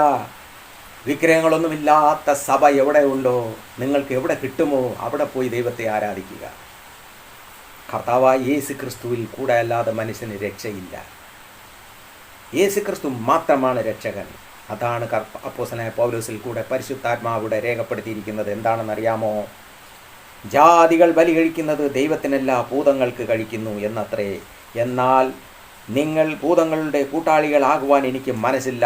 നിങ്ങൾക്ക് കർത്താവിൻ്റെ പാനപാത്രവും ഭൂതങ്ങളുടെ പാനപാത്രവും കുടിപ്പാൻ പാടില്ല. നിങ്ങൾക്ക് കർത്താവിൻ്റെ മേശയിലും ഭൂതങ്ങളുടെ മേശയിലും അംശികളാകുവാൻ പാടില്ല. അല്ല നാം കർത്താവിന് ക്രോധം ജനിപ്പിക്കുന്നുവോ, അവനേക്കാൾ നാം ബലവാന്മാരോ. സ്തോത്രം. മനസ്സിലായി കാണുമെന്ന് വിശ്വസിക്കുന്നു. എൻ്റെ സഹോദരങ്ങളെ, നിങ്ങൾക്ക് മനസ്സിലായി കാണുമെന്ന് വിശ്വസിക്കുന്നു. എന്താണ് ഭൂതങ്ങളുടെ മേശ? ഭൂതങ്ങളുടെ മേശ വേറെ ആരും ഈ ലോകത്തിൽ അപ്പം നുറുക്കുന്നില്ല. വേറെ ആരും ലോകത്തിൽ അപ്പം നുറുക്കുന്നില്ല. ഈ അപ്പം നുറുക്ക് ചടങ്ങ് വച്ചിട്ടില്ല. ക്രിസ്ത്യാനികൾക്ക് മാത്രമേ ഇത് പറഞ്ഞിട്ടുള്ളൂ. ക്രിസ്ത്യാനികൾ മാത്രമേ അപ്പം നുറുക്ക് എന്ന് പറയുന്ന ഈ കൂദാശ നടത്തുന്നുള്ളൂ. ക്രിസ്തുവിൻ്റെ ശരീരത്തെ നാം വിവേചിച്ചറിയണം എന്നാണ് തിരുവചനത്തിൽ പറഞ്ഞിരിക്കുന്നത്. ക്രിസ്തുവിൻ്റെ ശരീരമാണ് നാം ഭക്ഷിക്കുന്നു എന്നുള്ള ബോധം വേണം. യേശു ക്രിസ്തുവിൻ്റെ ശരീരം, ആ ശരീരത്തോട് പാപം ചെയ്യരുത്. ആ ശരീരത്തോട് നിങ്ങൾ പാപം ചെയ്യരുതെന്നാണ് പറഞ്ഞിരിക്കുന്നത്. അതാണ് പറഞ്ഞിരിക്കുന്നത്.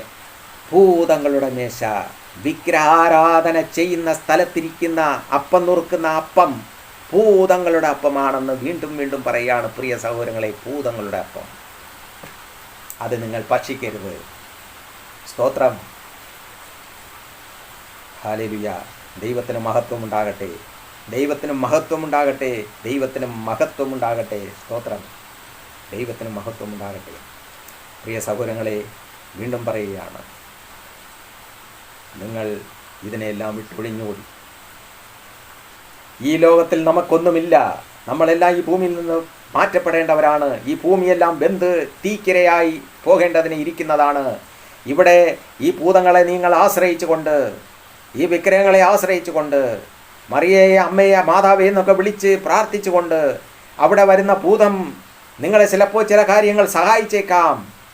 എന്നാൽ കർത്താവായ യേശു ക്രിസ്തു തരുന്ന സന്തോഷവും സമാധാനവും സുഖവും തരുവാൻ ഈ വകയ്ക്ക് കഴിയത്തില്ല. നിങ്ങളെ നശിപ്പിച്ചിട്ടേ പോകൂ, നശിപ്പിച്ചിട്ടേ പോകൂ. അതുകൊണ്ട് ഇതിനെയെല്ലാം വിട്ടൊഴിഞ്ഞ് കർത്താവായ യേശു ക്രിസ്തുവിനെ മാത്രം വിശ്വസിച്ചുകൊണ്ട് ആത്മാവിലും സത്യത്തിലും ദൈവത്തെ ആരാധിച്ചുകൊണ്ട് ജീവിക്കുവാൻ ദൈവം നിങ്ങളെ എല്ലാവരെയും സഹായിക്കട്ടെ എന്ന് പ്രാർത്ഥിച്ചുകൊണ്ട് ഇന്ന് ഞാൻ ഈ വാക്കുകളെ ഇവിടെ നിർത്തുന്നു. സ്തോത്രം. ദൈവം എല്ലാവരെയും അനുഗ്രഹിക്കട്ടെ. പ്രാർത്ഥിക്കാം. മനസ്സോടെ പ്രാർത്ഥിക്കുക. ഇന്ന് വരെ ഞാൻ ചെയ്തത് എത്ര വലിയ തെറ്റാണ്. എത്ര പുരോഹിതന്മാർ മാനസാന്തരപ്പെട്ടു, എത്ര കന്യാസ്ത്രീമാർ മാനസാന്തരപ്പെട്ടു, എത്ര പേർ മന്ത്രവാദികൾ മാനസാന്തരപ്പെട്ടു, എത്ര പേർ ക്രിസ്തുവിൽ വിശ്വസിച്ച് ഇന്ന് വിശുദ്ധിയോടും ഭക്തിയോടും ജീവിക്കുന്നു. എന്നാൽ ഞാൻ എവിടെയാണെന്ന് ചിന്തിക്കുക. കർത്താവെന്ന് ചോദിക്കും. ഒരു ദിവസം നിന്റെ പേര് ചൊല്ലി വിളിക്കും, നീ എവിടെയാണ്? അപ്പോൾ നീ എന്തു പറയും? ഞാനിപ്പോൾ ആ വിഗ്രഹത്തിൻ്റെ ചോട്ടിലാണെന്നാണ് നീ പറയും. കർത്താവേ, ഞാനിപ്പോഴും ആ വിഗ്രഹത്തിൻ്റെ ചോട്ടിൽ കിടക്കുന്നു, നീ എന്തുകൊണ്ട് ഉപദേശം കേൾക്കുന്നില്ല എന്ന് കർത്താവ് ചോദിക്കുമ്പോൾ നിനക്ക് ചിലപ്പം താമസിച്ചു പോകും. നീ ചിലപ്പോൾ ആ നേടേണ്ട ആ കാര്യങ്ങൾ ചിലപ്പം താമസിച്ചു പോകും. പ്രിയ സഹോദര സഹോദരി, നമുക്കെല്ലാവർക്കും പ്രിയമുള്ളവരാണ് മറിയ, അമ്മ, മാതാവെന്നൊക്കെ എല്ലാവരും പറയുന്ന മറിയ, യേശു ക്രിസ്തുവിൻ്റെ അമ്മയായി ഭൂമിയിൽ വന്ന മറിയ എല്ലാവർക്കും പ്രിയമുള്ളവരാണ്. കർത്താവിൻ്റെ ആ ശക്തി, ആ കൃപ, ആ പരിശുദ്ധാത്മാവ് ഇറങ്ങിയപ്പോൾ പരിശുദ്ധാത്മാവിൽ അന്യഭാഷ സംസാരിച്ചുകൊണ്ട് ഈ ഭൂമിയിൽ ഇരുന്ന ആ മറിയ ഇന്ന് പറുദീസയിലാണെന്ന് ഞാൻ വിശ്വസിക്കുന്നു. നമ്മളെ സഹായിക്കാൻ ഈ ഭൂമിയിൽ ഇല്ല സഹോദരങ്ങളെ. വീണ്ടും വീണ്ടും വിളിച്ച് നിങ്ങൾ ഭൂതങ്ങൾക്ക് അടിമയായി പോകരുതേ എന്ന് വീണ്ടും വീണ്ടും ഞാൻ പ്രാർത്ഥിക്കുന്നു. സ്തോത്രം. സർവശക്തനായ ദൈവമേ, സ്വർഗീയ പിതാവേ, ഈ നല്ല സമയത്തിനായി സ്തോത്രം. കർത്താവേ, അങ്ങ് തന്ന വചനത്തിനായി സ്തോത്രം.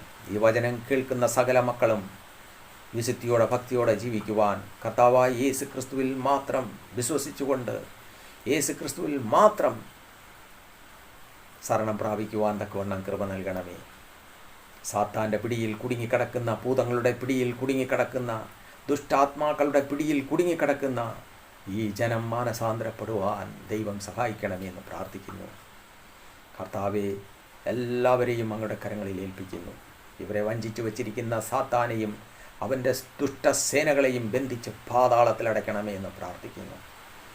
കർത്താവേ, ഈ അടിയാന് ഈ വക ഇരുട്ടിൽ നിന്ന്, ഇങ്ങനെയുള്ള മ്ലേച്ഛ ജീവിതത്തിൽ നിന്നൊരു മോചനം തന്നല്ലോ, അതേപോലെ തന്നെ ഈ ജനങ്ങൾക്കും നൽകണമേ കർത്താവേ എന്ന് ഞാൻ അങ്ങയോട് പ്രാർത്ഥിക്കുന്നു. അവർക്കതിനുള്ള അവസരം ഒരുക്കി കൊടുക്കണമേ. അതിനുള്ള അവസരം ഒരുക്കി കൊടുക്കണമേ. അവർ ഇന്നും കർത്താവായ യേശു ക്രിസ്തു കാൽവരി ക്രൂശിൽ നേടിത്തന്ന ആ സന്തോഷവും സമാധാനവും സുഖാനുഭവിക്കാൻ പറ്റാതെ സാത്താൻ്റെ പിടിയിൽ കുടുങ്ങിക്കിടക്കുകയാണ്. മരിച്ചവരോടും മൗനതരായവരോടും പ്രാർത്ഥിച്ചുകൊണ്ട് അവർ സാത്താൻ അടിമയായി കിടക്കുകയാണ്. ഇവർ മാനസാന്തരപ്പെടുവാൻ ഇവരിലേക്ക് പരിശുദ്ധാത്മാവിനെ അയക്കണമേ എന്ന് ദൈവത്തോട് പ്രാർത്ഥിക്കുന്നു.